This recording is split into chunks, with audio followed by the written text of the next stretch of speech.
అనుదిన అరుణోదయ కార్యక్రమంలో అనుదినము మాతో కలిసి దేవుణ్ణి స్తుతిస్తున్న మా ప్రియ సోదరి సోదరులకందరికీ మన ప్రభువును రక్షకును యేసుక్రీస్తు అమూల్యమైన నామమున అందరికీ ప్రేమతో వందనాలు.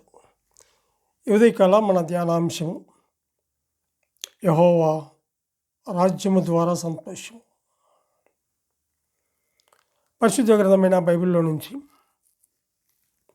కీర్తనలు 97వ కీర్తన 1వ వచనం చదువుకుందాం.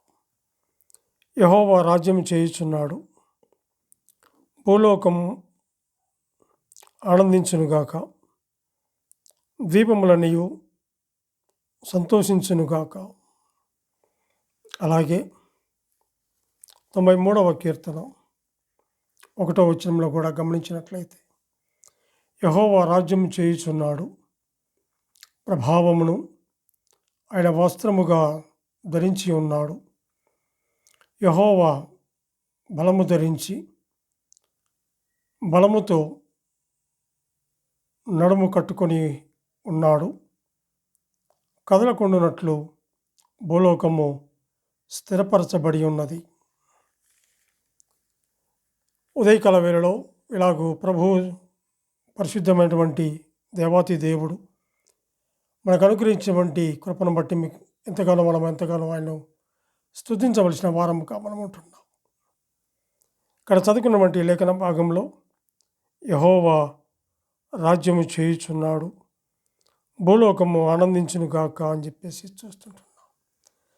అనుదిన అరుణోదయ కార్యక్రమంలో ఇలాగూ ప్రతి దినము కూడా ఆయన సన్నిధిలో చేరి దేవాతి దేవుణ్ణి స్తుతించి కనపరిచే భాగ్యాన్ని దేవుడు మనకు అనుగ్రహించాడు. అందును బట్టి మనం ఎంతగానో స్తుతించవలసిన వారముగా మనం ఉంటున్నాం. ఈ 97వ కీర్తనలో 12వ వచనము కూడా మనం గమనించినట్లయితే, నీతిమంతులారా యెహోవా యందు సంతోషించుడి, ఆయన పరిశుద్ధ నామమును బట్టి ఆయనకు కృతజ్ఞతాస్తుతులు చెల్లించుడి అని చెప్పేసి మనం చూస్తుంటున్నాం. మహాగణుడు మహోన్నతుడు వంటి దేవాతి దేవుణ్ణి ఈ ఉదయకాల వేళలో స్తుతించి కనపరిచే భాగ్యాన్ని దేవుడు మనకు అనుగ్రహించాడు. దేవుడు రాజ్యము చేయుచున్నాడు అనగా యెహోవా పరిపాలిస్తూ ఉన్నాడు అనే మాట మనం చూస్తుంటున్నాం. ఇలా ఎవరు అంటే దేవుడు సృష్టికర్త, ఇలా ఎవరు అంటే సర్వాధికారి కలిగినటువంటి దేవుడు, ఇలా ఎవరు అంటే రాజులకు రాజుగా ఉన్నటువంటి దేవుడు. అందును బట్టి మనం ఎంతగానో మనం స్తుతించాలి. ఆయన సింహాసనము సదాకాలము నిలిచి ఉందని, ఆయన ప్రభావముతో శక్తితో విశ్వాన్ని పరిపాలిస్తున్నాడని 93వ కీర్తన 1వ వచనంలో మనం చూస్తాం. 97:1 కూడా గమనించినట్లయితే ఇక్కడ కూడా దీని అర్థము ఆయన సార్వభౌమాధికారాన్ని, అంతేకాదు శాశ్వత పరిపాలనను చూపిస్తూ ఉంది. అందును బట్టి దేవుని మనం ఎంతగానో స్తుతించాలి. దేవుని సార్వభౌమాధికారము, యెహోవా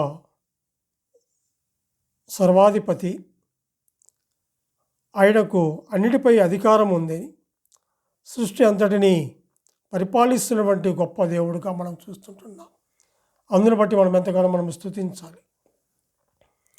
అంతేకాదు కానీ శక్తి మరియు ప్రభావం కలిగినటువంటి గొప్ప దేవుడు. ఆయన తనను తాను ప్రభావముతో బలముతో కప్పుకొని ఉన్నాడు. అంతేకాదు భూమి ఆయన ముందు స్థిరంగా ఉంది, ఆయన సింహాసనము కూడా సదాకాలము ఉందని మనము చూస్తుంటున్నాం. భూలోకము ఆనందముతో ఉంది, ఆయన రాజ్యము చేయుచున్నాడు కాబట్టి భూలోకము ఆనందముతో సంతోషిస్తుందని 97వ కీర్తన 1వ వచనం మనం చూస్తున్నాం. 12వ వచనంలో నీతిమంతులారా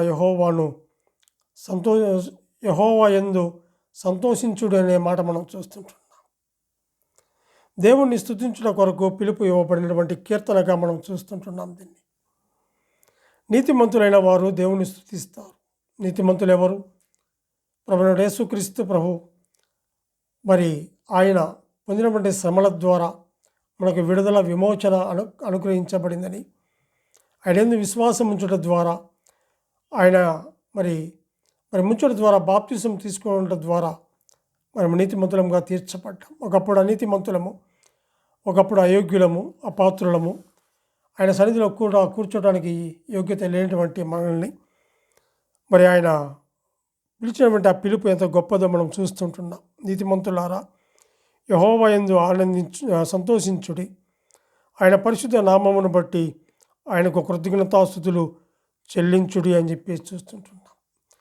ఇక ముందే మనం గమనించాం, ఆయన సృష్టికర్త అని, ఆయన సర్వాధిపతి అని, ఆయన సర్వభౌమాధికారం కలిగిన దేవుడని, ఆయన ప్రభావము ఎంతో గొప్పదని, ఆయన యొక్క మరి ఉన్నతమైనటువంటి స్థితిని మనము గమనించి ఆయన్ను స్తుతించే భాగ్యాన్ని దేవుడు మనకు అనుగ్రహించాడు. దేవుడు రాజ్యం చేయుచున్నాడు కాబట్టి ఆయన మనం స్తుతించాలి. యెహోవా రాజ్యము చేయుచున్నాడు. దేవుని యొక్క పరిపాలనకు మరి మనుషుల యొక్క పరిపాలనకు వ్యత్యాసం ఉంది. మనుషులు రాజ్యము చేస్తే అందులో అక్రమము, అన్యాయము, బలాత్కారము మరి ఇమిడి ఉంది. కానీ సృష్టికి నిర్మాణకుడు, సర్వాధిపతి అయినటువంటి దేవుడు, రాజాతి రాజు, సార్వభౌమాధికారము కలిగినటువంటి ఆ దేవాతి దేవుడు తన రాజ్యమును ఎలా మరి పరిపాలిస్తాడు అంటే నీతితో పరిపాలిస్తాడు, న్యాయంతో పరిపాలిస్తాడు, న్యాయమును జరిగిస్తాడు. నీతి న్యాయములు కలిగినటువంటి గొప్ప దేవుడు. అందును బట్టి ఆయన మనం స్తుతించాలి. నీతి న్యాయములు ఆయన సింహాసనమునకు ఆధారము అని చెప్పేసి మనం అక్కడ చూస్తూ ఉంటున్నాం. కాబట్టి 2వ వచనంలో 97వ కీర్తన 2వ వచనంలో గమనించినట్లయితే నీతి న్యాయములు ఆయన సింహాసనమునకు ఆధారము అని చెప్పి చూస్తున్నాం. ఆధారభూతుడైనటువంటి ఆయన మనం ఈ ఉదయకాల వేళలో స్తుతించి గణపరిచే భాగ్యాన్ని దేవుడు మనకు అనుగ్రహించాడు. యెషయా గ్రంథము 42వ అధ్యాయము 10, 11, 12 వచనాలు మనం చదువుకుందాం. యెషయా గ్రంథము 42వ అధ్యాయము 10, 11, 12 వచనాలు.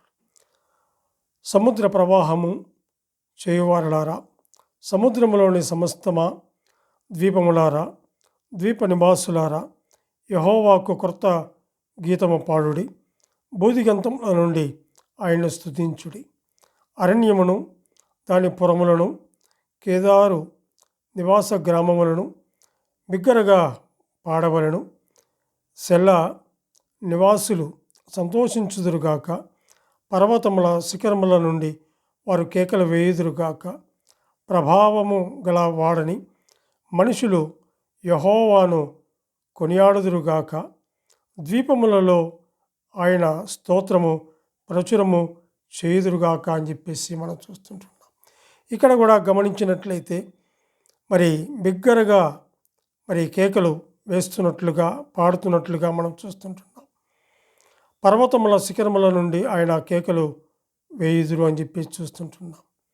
మనుషులు యెహోవాను కొనియాడుదురు, ద్వీపములు కూడా ఆయన స్తోత్రము ప్రచురము చేయుదురు అని చెప్పేసి ఈ లేఖనంలో మనం చూస్తుంటున్నాం. ద్వీపములన్నీ కూడా స్తుతించుతున్నట్లుగా మనం గమనిస్తూ ఉంటున్నాం. కాబట్టి ఈ ఉదయకాల వేళలో నీతిమంతులైనటువంటి మరి దేవాతి దేవుణ్ణి ఆయన మనం ఎంతగానో మనం స్తుతించాలి.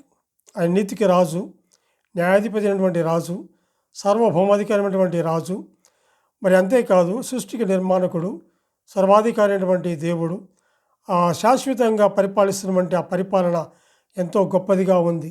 అందుకే ఈనాడు మరి ఎంతో నెమ్మది, నీతి న్యాయములతో భూమి మీద ఎంతగానో మరి ఆయన నమ్మినటువంటి బిడలు నీతి న్యాయములతో ఆయన స్తుతించి గణపరిచే భాగ్యాన్ని, నీతిమంతుడైనటువంటి ఆ దేవాతి దేవుణ్ణి స్తుతించి గణపరిచే భాగ్యాన్ని దేవుడు మనకు అనుగ్రహించాడు. అంటే నీతిమంతుణ్ణి ఉదయకాల వేళలో నోరారా మనసారా ఆయన స్తుతించి గణపరిచి పూజించి నమస్కరించవలసిన వారముగా మనం ఉంటున్నాం.